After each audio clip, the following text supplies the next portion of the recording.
Ladies and gentlemen, I want to introduce the most powerful and the quickest SUV ever, the 2018 Jeep Grand Cherokee Trackhawk.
Oops, there you go.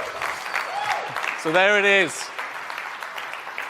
Now, Trackhawk's outstanding performance begins with a supercharged 6.2-litre V8 that delivers 707 horsepower at 645 foot-pound of torque. And as you saw, I think that translates to some pretty impressive numbers for on-track performance. We're obviously talking 0-60 in 3.5 seconds, taking the quarter mile in 11.6 seconds, and reaching a top speed of around 180 miles an hour. Now, lateral acceleration is also track-worthy, measuring 0.88 G on the skid pad. So in my view, this is the ultimate performance SUV and one of the fastest ways I know to put a smile on your face.